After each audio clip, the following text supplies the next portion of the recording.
Alright, so let's jump into lesson number 2. So I realized at the end of lesson 1 I didn't cover closing out a file, anything like that. We just kind of saved and left it there.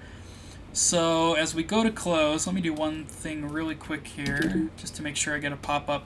If I go up to File and Close, or use the keyboard shortcut Command W, Control W to close, and I get a pop-up that says, are you sure you want to close? Do you want to save changes? Things like that. Then it's totally up to you. This just means that there are changes you've made since the last time you saved that are not saved. And you can decide whether you want to save them or not. So I'm not going to save them because I just did it as a demonstration and turned off both of these layers. Nothing important. But this is a good reminder. Anytime you see this when you're closing a file means you've done changes that are not saved. So let's go back. So whether you're using Bridge or Finder or Windows Explorer, let's navigate to lesson 2 wherever you have that saved. If you're in Bridge like me, it probably looks the same. You can use this sort of file path up at the top. So I'm in lesson 1. I can jump out of a file, out one more folder, up one more folder to new class just by clicking on it. Double clicking on lesson 2 takes me in, and here I've got all my files. So I'm going to double click on number 2, the start, in order to open that up. You can see here our first file had 2 layers. This one only has a background layer. And this is a good time to talk about sort of things that you want to think about before you start any project. So the main thing that I think applies to any project, especially photo editing, is making sure you're working non-destructively. And what I mean by that is, let me get a new color. I don't know why you would ever do this, but let's just say I don't create any new layers. I'm just working on this layer here. Oh man, that looks so beautiful. That's great. That's exactly what I want today. And then I save it and close it. That's what I have. I can't go back. If I open this, there are no layers. There's no way for me to undo this unless I have this file saved somewhere else. So if I wanted to fix this, I would have to redraw the sky in, try and copy from the tiny pieces of bridge that are still visible over the top of the red and get rid of it all. So just a quick visual of non-destructive editing and making sure that we're working in a way that does not affect the original in any way. So I'll also use this. I don't think we cover this in class, but you've also got the history panel. So rather than Command Z or Control Z 20 times to go back, you can also show the history panel once again, window, and then history in case you don't have it visible. But this shows every step you've ever done, and you can click back and forth.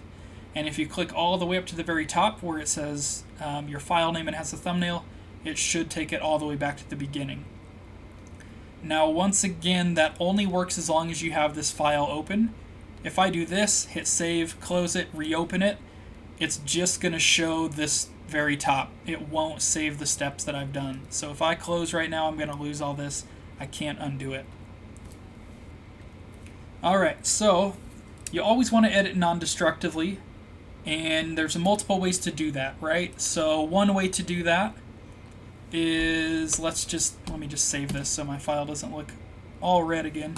But if this is my original file, one way to do it is just to copy and paste, right? Now I've got a copy.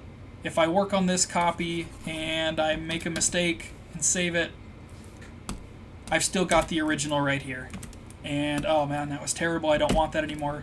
No problem. I can still go back to the beginning and start over. Another way to do it in Photoshop is to make sure you're always working on a separate layer from the original. So here's our background. There's a couple different ways to create a new layer, and why don't you follow along and go ahead and do this on your file. So you can either right click on your background and hit duplicate layer, and it's going to ask you where you want to duplicate it to. You could duplicate it right here. It should default into this file, or you can pick it to go to a new totally separate document, but we'll just hit OK because we want it right here. And you can see now we've got a duplicate of the original here, and if I make a mistake, I can always go back, delete that layer, go back to the original. Another way to do it is this little icon here just to the left of the trash in the very lower right of the screen next to the trash icon is the new layer button. So if you click that, it gives you a new blank layer. But if you click and drag one of your layers and drop it onto that, it'll give you a duplicate. So same exact thing, just different ways to get there. So another thing to consider before you start any project is to make sure that the assets or the images or the files you're working with are adequate for what you're doing. So if this image was scanned and is the size of a postage stamp, there's just no way you're going to be able to make, let's just say an 11 by 14 print for your wall that looks good.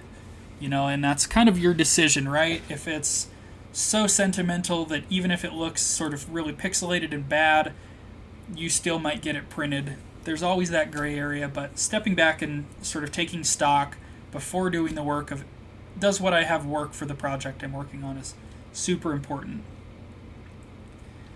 So, in the case of this image, a restoration, a family photo, I would guess that's usually something you're either going to email around a family that's sentimental, or you're going to get prints made. Maybe it's for a birthday or Christmas. So we would want to check our file size, and we'll do that in just a minute. And then one more item that the book suggests to do at the very beginning, which depends on what you're doing, is to crop the image to the final size you're going to be using it for. So if I'm making a 3 by 3 inch print of this, the book recommends starting by cropping this image to be 3 by 3. So the pros of that is that it can save you work. So if I crop this down to be 3 inches by 3 inches, and that's the biggest you're ever going to see this image, there's all kinds of dust and hair and scratches in here that you can't see. Now, if I'm going to print it this big on my wall, all of a sudden you can see all of this stuff, right?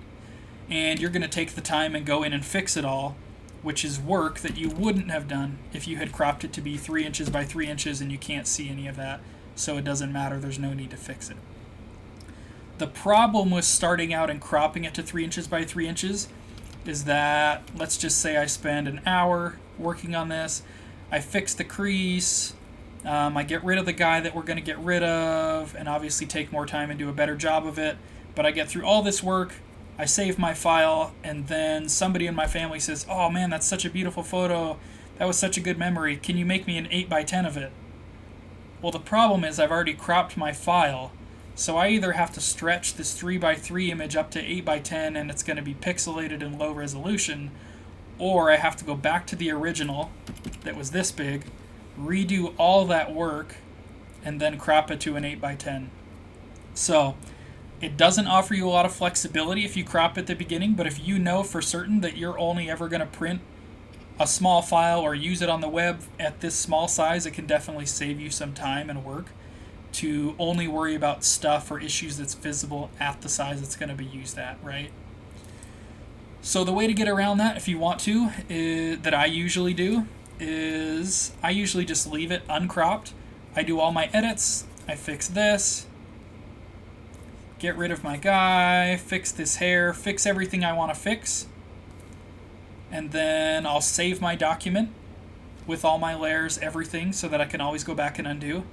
And then I'll crop, save out a 3 by 3 crop to print from, and then close the file and not save it, so that I still have the original that has all the original resolution, whether it was 8 by 10, 10 by 20, whatever size it was. It's now still got all of my work saved, all the edits I've done, and it's not shrunken down to 3 by 3. I can always make it whatever size it's able to stretch to. Alright, so that's a long-winded explanation. I don't want you guys to overthink it. There's no need to be scared and think, well, what if I need to make this huge later? You can always play it safe, like I say, save multiple versions of the file, and then if in 3 weeks you know you'll never need this again, and you didn't need to reprint it, you can go back and delete those. So let's go ahead and start. I'm going to jump back to the beginning of my file before I made any edits, and let's follow the book's instruction here, and we're going to crop our image. So, with this, let's double check what size our image is. So this goes along with one of those first recommended steps. If I want to make a 6 by 6 inch print of this, is this image big enough? Was it scanned at a high enough resolution? in order to make that size of a print without stretching, looking pixelated, looking bad. So let's find out. So if we go up to image and then image size, it's going to tell us exactly how big this file is. Now your Photoshop may default to different things, different measurements, so this is just the unit of measure. So if yours defaulted to pixels, it's not going to be very helpful. It's telling me it's 2160 pixels. But if you change that drop down to be inches, it's going to read in inches. So this is 9 inches by 9 inches, perfect square, and the resolution is 240 pixels per inch. So that's not going to mean much to you right now. There's all sorts of nitty-gritty you can get into with resolution. The only thing that's important for you to know right now, and honestly the only two resolutions I've used for 99.9% of the work I've done in the last decade, is that a resolution of 72 pixels per inch is for online use, for websites, and a resolution of 300 pixels per inch is for print. So by the time we make this 300 pixels per inch, it's going to drop our size to 7.2 inches by 7.2 inches, so we should be able to get a 6 by 6 inch crop out of this at 300 pixels per inch for print. Remember, 72 for web, 300 for print. Should be able to give us a 6 by 6 print, no problem. So I'm going to cancel and close out of that. And we're going to use a new tool, the crop tool. So it is the 5th tool down here. And once we select it, you'll see we get this bounding box around our image for cropping. So we're going to crop this to a square, right? It's going to be 6 by 6 inches. And so we're going to change this from the original ratio. And let's go to width, height by resolution here. And so that gives us options to type in. And once again, yours, let's pretend yours defaults to something else. So if yours has px or pixels or any one of these other units of measure, just right click in that box and choose inches. And you have to do it for both. Kind of frustrating, but now they're both set for inches. So mine is going to crop right now to 4 inches by 6 inches at 300 pixels for print. So I just need to change this one to 6 so that I get 6 by 6, and that's the size my print's going to be. That's going to be perfect. Now before I crop, the problem with this is that even if I crop all the way in, my image is still going to look crooked, right? The banister there, everybody's kind of crooked, doesn't look great. So we want to straighten this first. And so there's a couple ways to do that. If I hover outside of this bounding box, you'll see my cursor change to double arrows. And if I click and hold and drag with that, I'm able to adjust and use this grid to straighten out my image. So something like that looks pretty good. I can let go, and then I can click and drag in on the bounding box in order to crop, and then either hit enter or click the check mark up here in order to confirm. So I'm going to go back and show you another way to do it, and that's with the straighten tool here that's in your options bar. So if I click that, I can click and hold. So I'm clicking and holding and dragging, and I'm just going to let go along a straight line. So the top of the print there should be a straight line, and you can see it straightens out my image pretty well. I think if you use the banister, I think it overcorrects a little bit. Yeah, to me that looks rotated too far. The bridge looks like it's slanting down at this angle here. So we're just going to use the top of the print here for this. So click, hold, drag, and then let go along a straight line, and it's going to rotate your image. Then from there, I'll click, hold, and drag in at the edges in order to crop in my square and get that nice 6 by 6 crop. So let's just say that looks good. I hit enter. Oh, I didn't go far enough, darn it. There's still a white border. No problem. Just click on your crop tool again. You can drag in the edges and make sure you get rid of that. So we're going to have to make a little bit of a sacrifice here. Once again, you can use the arrow keys, just like move, in order to fine tune. We have to decide whether I want to cut off a little bit of the ground or a little bit of the sky. Whenever you're happy with your crop, once again, just hit the checkbox or hit enter on your keyboard. All right, and there we have it. There's our crop. So just to make sure I keep my original, I'm going to duplicate this layer. So once again, I can either right click on that and choose duplicate and hit OK. or I can click and drag onto the new layer button and it'll create a duplicate. And in order to keep organized and tidy files, I like to name my layers. If you just double click on the text of your layer name, you can type in and change. So I'm just going to say original, hit enter, there's that. Then I'm going to call this one edits, hit enter, and that one's now edits. And I'm just going to hide my original behind. It doesn't really matter, but kind of out of sight, out of mind for me. Make sure that I don't touch it and cause any issues there. Alright, so now let's start to work on this and make some edits. So once again, when you're starting an image or edits, good to step back for a second and take stock of what you're going to change. So this looks a little faded, it looks a little dark. Our whites in the outfits are a little underexposed, a little dark, a little faded. So we'll brighten this up a bit, I think. We'll change the color. It looks a little sort of yellowy green to me. And then we'll go in and fix some of these creases, dust, hair, all that kind of stuff. So it's good to kind of have that stock of what you're going to do before you get started. So let's address the color first. So let's come down here and we're going to use an adjustment layer. So once again, you can use your adjustments panel or come down here, use the split circle in order to use the text version. So we're going to use levels here.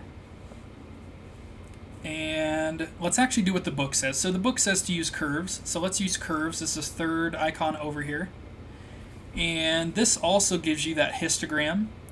And like I was saying, curves is kind of the more advanced version of levels. So on levels, we could only drag left and right. So maybe to there. But with curves, I can really refine what the histogram and curve looks like. So I can add as many points as I want and really fine tune. And you're looking at this saying, you know, wow, I really don't like that. That's terrible. Why would you ever do that? But on a more normal image, you know, if I wanted lower contrast, I could lower that using sort of an S curve and then maybe change the midtones a bit to what I wanted. Or I can add contrast by darkening the shadows, brightening the highlights a bit, and add in some contrast. If you started clicking and dragging like I was while you were listening, you can use this back arrow at the bottom of that panel to start fresh. If you're really stuck, you can come down here and delete your layer and then just add it fresh. So the book says to use the white eyedropper here. You've got black, midtones, and white. So we're going to click the white eyedropper and then we're going to sample off of something in this image that should be white. So either the sailor suit here in the highlight or maybe this white stripe of the gal's dress. So if I click here, it's going to you'll see that it adjusts the color and brightness. So I told it this part of the image should be white. So it brightened this up so that that actually is white. And it changed the color because it was more yellow before. You can see it has shifted now and has added more blue so that it's a more balanced image. And I think that looks pretty darn good. Other ways to adjust color and brightness that I kind of prefer are to try and keep them separate if possible. So for this one, another way to affect color is to add a color balance adjustment layer. That's right up in here or down here under the text is color balance. And you get sliders. So you can say it's too yellow and you can drag to add blue. Maybe it's too green, you can drag to add some magenta. Adjust the color to what looks good to you. And then maybe you use a curves or a levels layer to only affect the brightness. So that way we keep both the color adjustment and the brightness separate. To me, sometimes that can be more simple. In this case, it's not that big of a deal, so I'm just going to delete those two layers, keep my curves layer. I think for a project like this, that's working totally fine. So the book tells us to flatten our image, and normally I would say never flatten your image just because we run into the same problem we mentioned with non-destructive editing. As soon as I flatten, I can't go back and adjust my curve. I no longer have that curves layer. You can see here I only have my one layer. Whereas if I keep my layers, I can come back and say, oh, I want it a little too more contrasty, or oh, it's too bright, I want to darken it down a bit, that kind of thing. As soon as I flatten and save, I lose all of that. Or as soon as I flatten and do a few more changes, I'm going to have to undo all of those changes in order to go back in time far enough to have all my layers again.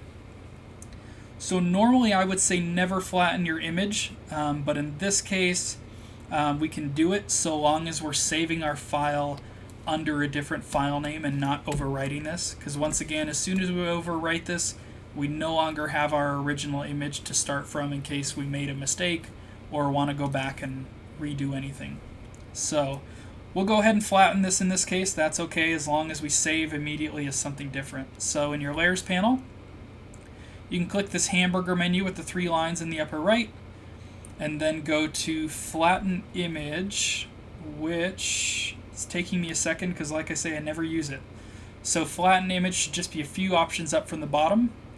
So now we've made some edits, it's keeping our brightness, everything we've done, and it's flat.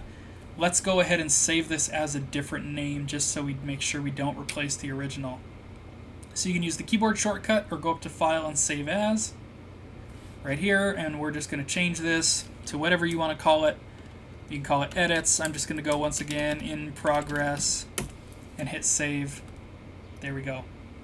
So now I feel safe that if I accidentally hit Save, it's going to save to this second file that I just created right here, and it's not going to affect the original. I can always go back and have the original, and I'm essentially editing non-destructively. I'm not destroying what the original image had.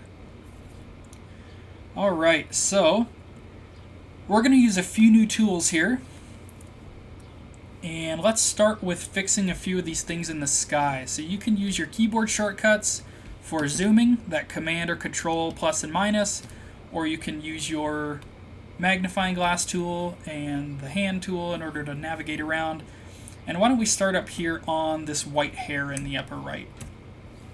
So the first tool we're going to use is the healing brush or spot healing brush, and that's the one that's about 6 or 7 down, and it looks like a band-aid with this little dotted circle underneath it. And as soon as we click that, you can see our cursor changes, and this is too big in my opinion. When I paint with this to fix this, I'm changing so many pixels beyond the edge of the white hair that sometimes Photoshop is going to struggle. So I tend to like a smaller brush. So I'm going to come up here and you get the same settings as you would with a normal brush. I'm just going to drag my size down a little bit. So 28, maybe I'll go a little bit smaller, maybe right around a 20. And I'll just click up here and it'll get that menu away, or you can click on your image here.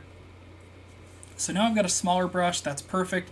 And with this, I'm basically painting over what I want to replace. Photoshop then analyzes the pixels around what I've decided I want to replace and does its best guess on what it's going to replace them with.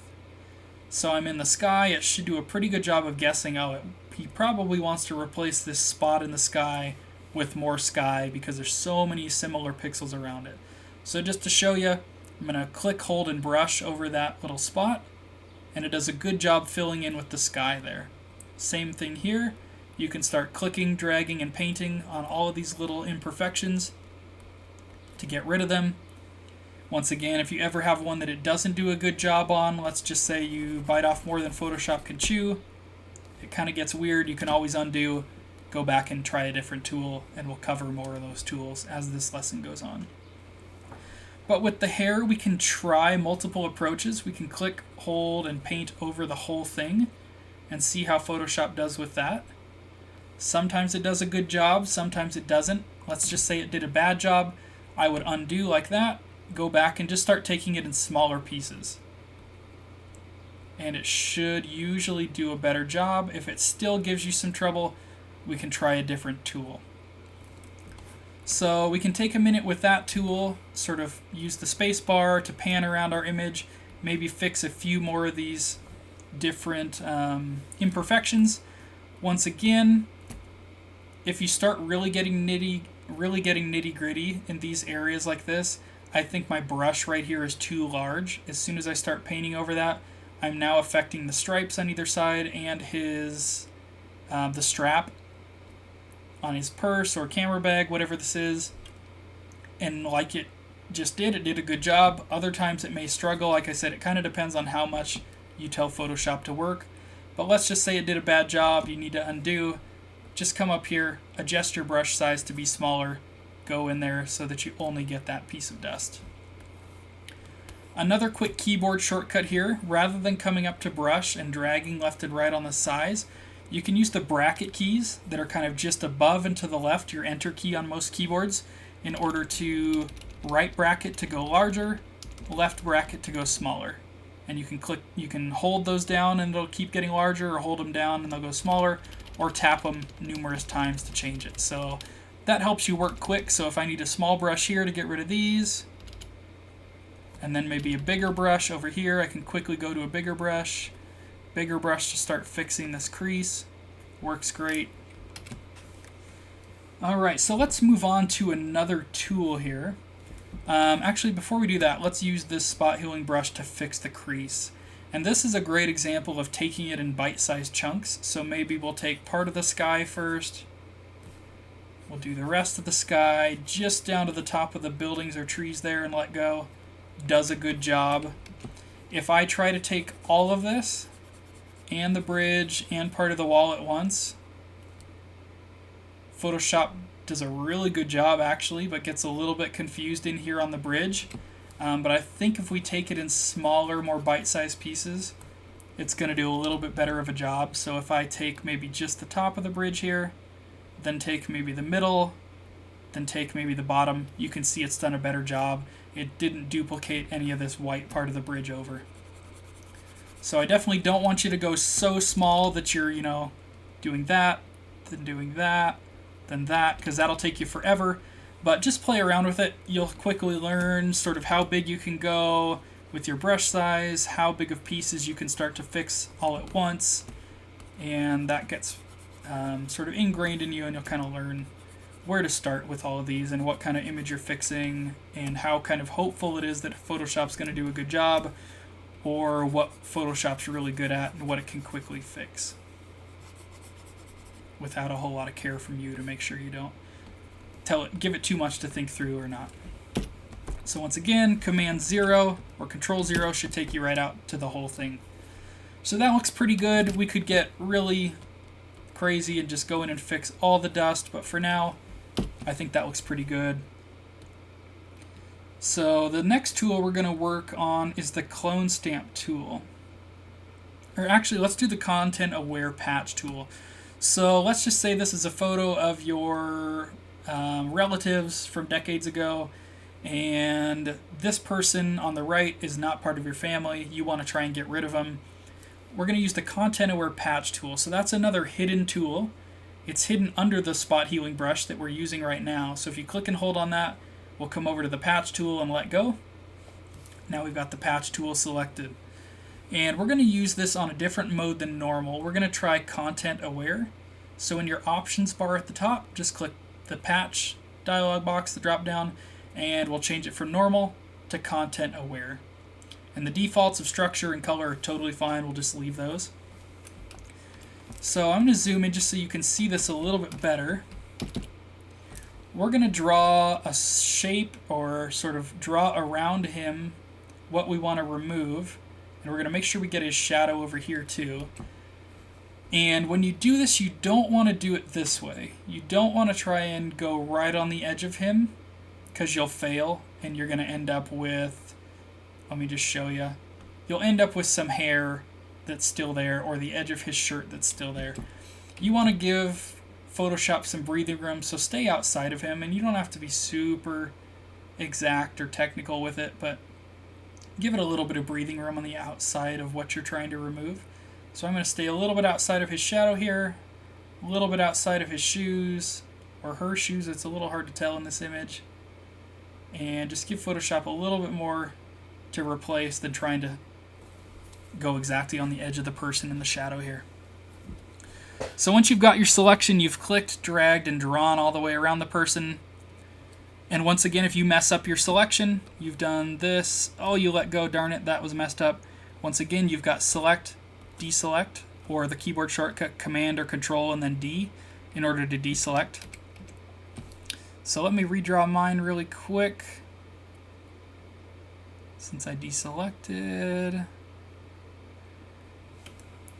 And you can also refine your selections. I think I talk about this a little later in the class, but since you've already been through the class, if you hold Shift, you'll add to your selection. So if I wanted to patch him and this kid over here, I can hold Shift and add to my selection. Or I can hold minus, or hold Option or Alt, depending on whether you're on PC or Mac. So Option on Mac, Alt on PC, you'll see your cursor change to having a little minus next to your cursor. And if I drew, wow, that was way too much, I need to undo that. Rather than undoing, and if I had actually undone after I drew the whole thing, it would deselect the whole thing. I can just hold Option or Alt and draw and select over what I want to get rid of and let go, and it's going to remove that. So when you're happy with your selection, we're going to click anywhere inside the selection, hold and drag, and you'll see it starts to give us a preview of what it's going to replace him with. So we're just going to drag somewhere to the left a little ways and do your best to try and line up. Maybe you're never going to get sort of the background brown line and the banister the same, but I'm just going to line up my banister here, the stone wall that's right in front of them, and let go, so that hopefully that line carries all the way through when I remove him. And I'm going to let go, and Photoshop's going to do its best to guess what it fills in that area with. So it's not perfect, but it gives me a great place to start, or a good foundation to start fixing from. Saves me a lot of time on filling in this initial area. So I'm not going to use my selection anymore, so I can go Select, Deselect, or use the keyboard shortcut. And here we're going to use a new tool, and it's the clone stamp, and it's 2 down from the patch tool. It looks like a physical old, rubber stamp. And this is a unique tool. I'm going to make my brush size a lot smaller because it's so huge. So I'm going to click up here, size down, or once again, you can use those left or right bracket keys to go smaller and larger. Mine's at about a 45 or a 50, should work perfect. So I can use this to fix these areas that it didn't do a good job patching, like here, this dark spot, or up here, the areas where it didn't really keep the shape of the building or the details of the building consistent, and maybe this brown line, keeping that consistent all the way through. And this tool is unique in that you have to sample to tell Photoshop what you want to paint over the top of this with. So to sample, you'll hold Option on Mac or Alt on PC. You'll see your cursor change to sort of this cursor, this arrow, or target almost. And you'll click while still holding that, and then let go of Option or Alt, and you'll go back to your normal cursor. So let's just say I want to fix this dark brown spot.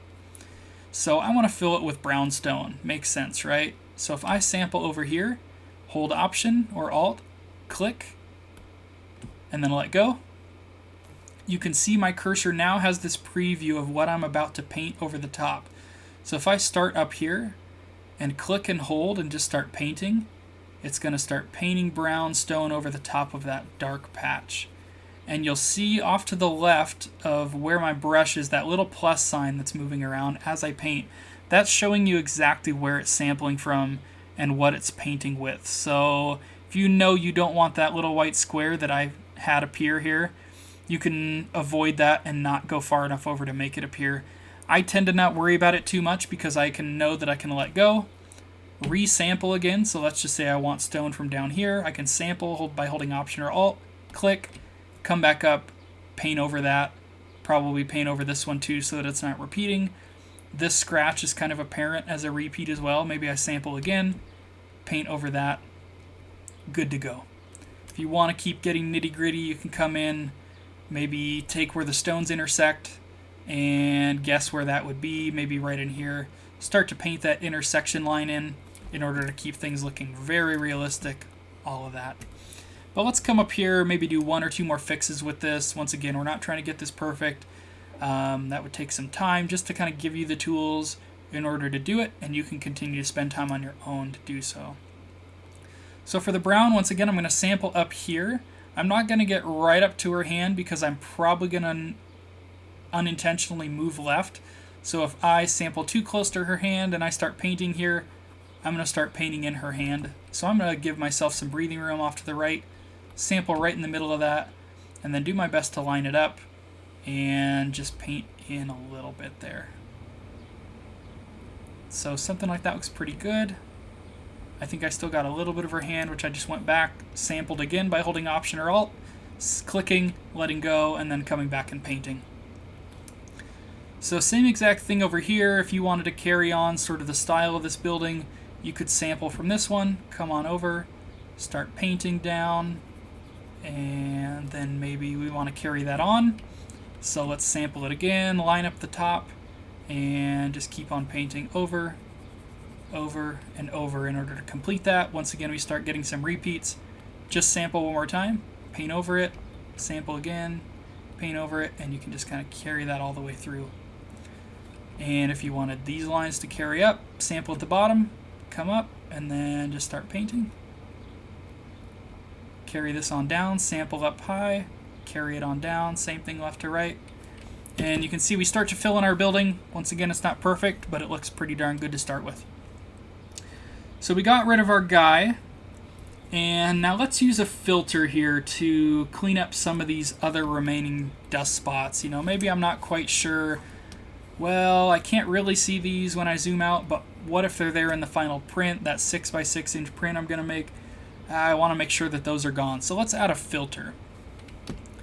So for that, I'm going to zoom out a little bit. I'm going to go up to Filter, come down here to Noise, and then do Dust and Scratches. And this has a radius, which that just means how big of a spot is it looking for to try and fix. And then threshold is basically how picky or generous it's going to be. So 0 is obviously very generous. Higher up is going to be really picky and have almost no change. If I turn off the preview here, you can see absolutely nothing's changing because it's so picky when it's set that high that it's finding nothing to change. So I'm going to drop the threshold down a little bit just so I can see what it's doing. And there's really no reason for it to be fixing spots that size. So what if I drop down to like a 1 for pixels? That's not big enough to get rid of these dust spots, but let's go up to a 2, a 3, 4, and a 5. So I would stop maybe at about a 3 and drop my threshold down a little bit. And then maybe we go smaller because you can see that it's starting to blur more than I want to. It's almost making the photo look out of focus.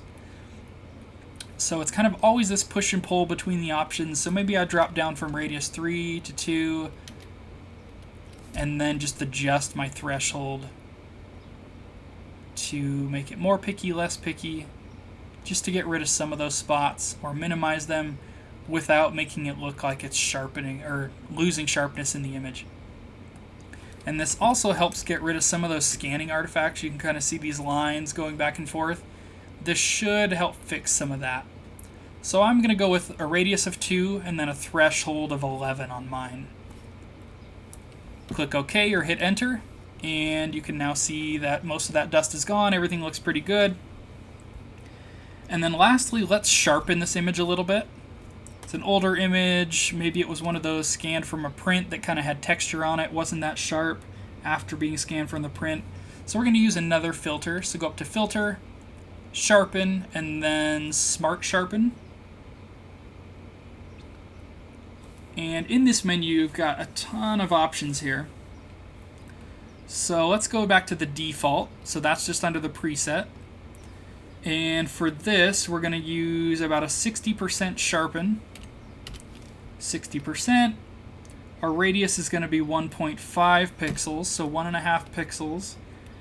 And reducing noise at about a 10. And we'll see how that looks. You can turn on and off your preview. So that's just barely sharpening it. If I zoom in here, it's doing a little bit. You can kind of see it here in these stripes. I would say do it to the level that you want. If you want to adjust your amount, you can sharpen it a lot. You can also mess with your radius. That changes the look of how it's sharpening. And sharpening is an interesting thing. You can see your image got so contrasty. Sharpening isn't actually sharpening per se. It's just adding contrast at the edges that are perceived in your image. So the edges of the arm, things like that. That's why you start to get this halo and why my image got so contrasty. So it looks like sharpening when it's on a small scale, like a smaller radius of pixels, but it starts to get crazy and look like contrast at such a giant scale. So I'll let you guys kind of pick what you think is best for your image. You can preview it here by unclicking and checking or unchecking the preview button here, and then hitting OK. So our image looks pretty good. Let's save this out. You can keep working on yours if you want. I'm going to save and close mine though, so I'm going to save as.